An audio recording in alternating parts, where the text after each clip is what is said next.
Possibilité d'interjeter appel. Bon, déjà, madame, vous savez que le double degré de juridiction est reconnu pour tous les justiciables. Et par rapport aux prévenus qui ont été condamnés par, n'est-ce pas, les cours et tribunaux, nous pensons qu'ici, il y a à boire et à manger. Il y a à boire et à manger, mais puisque c'est une décision de justice, et l'on ne peut pas passer outre une décision de justice, mais par rapport aux faits, est-ce que l'on était dans un cas de tentative manquée d'un coup d'État? Les activités qui se sont passées à Kinshasa le 19, nous disons non. Pourquoi nous disons non, madame? Et nous avons eu à l'expliquer ici. Les gens, ils entrent à Kinshasa, ils prennent les armes, mais pendant qu'ils veulent organiser leur coup d'État, ils tiennent quand même à éliminer, n'est-ce pas, les présidents actuels de l'Assemblée nationale. Et ils ont prétendu qu'ils seraient passés chez l'ancien ministre de la Défense, ils avaient trouvé qu'il n'était pas là. Ils avaient même manqué l'adresse, n'est-ce pas, de la première ministre, si j'ai bonne mémoire en son temps. Alors, est-ce que dans ces cas-là, quelqu'un qui veut organiser un coup d'État, il procède ainsi? Est-ce que quelqu'un qui veut organiser un coup d'État dès lors qu'il est en ville, il a les armes, est-ce qu'il ne cherche pas d'abord à couper les réseaux? Est-ce qu'il ne cherche pas d'abord à couper l'approvisionnement en armes? C'est là que nous disons, un regard doit être porté quand même par rapport aux événements qui s'étaient passés à Kinshasa en date du 19 mai. S'agissait-il d'un coup d'État? Est-ce que les faits pour des gens d'entrer à l'Assemblée nationale, de dire qu'ils viennent n'est-ce pas, de gagner la guerre et bientôt ça sera la libération? Est-ce que ces éléments-là en soi peuvent constituer un coup d'État? La rébellion qui a été retenue, peut-être oui, puisqu'ils ont fait descendre les drapeaux de la RDC et faire monter un drapeau, je ne sais pas moi, qu'ils avaient ramassé où. Mais est-ce qu'aussi le drapeau du Zaïre. Et est-ce qu'une trentaine de personnes peuvent organiser un coup d'État? En tout cas, jusqu'aujourd'hui, il y a des questions qui se posent par rapport à ce sujet-là, qui n'ont jamais trouvé de réponse. Puisque nous, les regards que nous avions posés en son temps, les diagnostics, nous avons dit, apparemment, ces gens-là, ils étaient envoyés pour une mission bien précise, pour éliminer des personnes bien identifiées. Et ils avaient l'issue de secours. C'était l'Assemblée nationale, derrière pour peut-être se projeter vers le Congo-Brazzaville. Mais ils avaient été pris au piège. Et comme ils ont été pris au piège, la loi a prévu des mécanismes. Lorsque vous avez délinqué, vous devez aller devant votre juge naturel. C'est ce qui a été fait. Ils ont été condamnés. J'aimerais quand même porter un autre regard par rapport à M. Jean Kouondo, qui était, Jean-Jacques Kouondo, qui était un sujet belge et qui avait été rappelé par le président de la République, Tshisekedi Tshilombo, pour, n'est-ce pas, l'aider à humaniser les services de renseignement, mais qui a également été reconnu comme auteur intellectuel.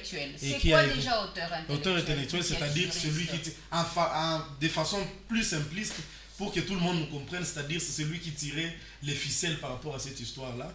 Et comment on définit l'auteur intellectuel, juridiquement parlant? Non, juridiquement parlant, l'auteur intellectuel, comme je vous l'ai dit ici, c'est celui qui, lorsqu'il y a commission de l'infraction, qui est pas facilitateur, c'est lui qui est concepteur en fait du forfait qui va se faire.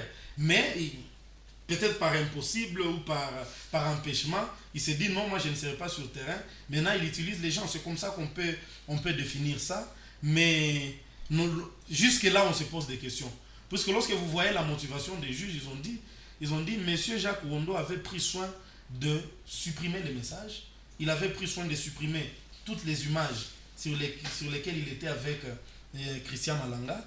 Et il a ignoré le fait qu'il avait quand même des collaborateurs, principalement un de ses collaborateurs, qui était en contact avec Christian Malanga, sur lesquels on a mis la main sur son téléphone, et il ne peut pas donc s'en dérober, il a été dans le coup.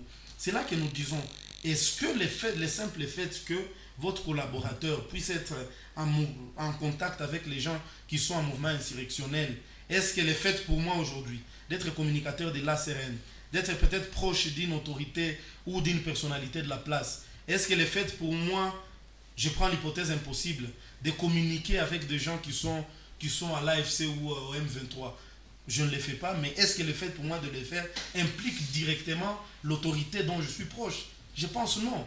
C'est là que nous disons, le président de la République a fustigé le fait que notre justice soit malade. Et souvent, il y a des arrêts que nous lisons, nous nous rendons, et des jugements, nous nous rendons effectivement compte que cette justice-là mérite quand même d'être soignée, comme le disait, n'est-ce pas, le ministre de la Justice qui a été empoisonné, M. Constant Moutamba. Alors, aujourd'hui, quel regard poser par rapport à ce qui a été fait? Nous pensons que ces gens-là, s'ils ne sont pas satisfaits de leur jugement, si ils ont encore la possibilité d'interjeter appel, les doubles degrés de juridiction, c'est à eux de le faire, puisqu'ils ont été, n'est-ce pas, condamnés à mort. Alors, la condamnation à mort.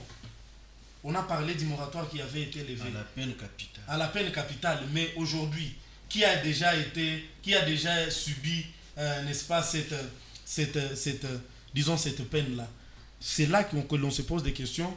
Est-ce que l'on n'a pas levé un moratoire pour des raisons de dissuasion qui n'entrera peut-être jamais en vigueur? Et c'est là qu'aujourd'hui, on a l'impression que c'est devenu des condamnations fallacieuses. Excusez-moi les termes ou empruntez-moi les termes, puisque lorsque l'on pose la question ici, lorsqu'on condamne un monsieur comme Corneille Nangaa, mais ça a quel effet sur lui? Lorsque vous condamnez quelqu'un, vous dites nous vous condamnons à mort, mais en attendant, faites ceci. C'est vrai qu'il y a un délai aussi où il faut faire recours, il faut, n'est-ce pas, auprès du président de la République, il y a vraiment des délais qui ont été prévus et c'est obligatoire que ce soit les ministères publics qui les fassent. Mais on se pose quand même des questions.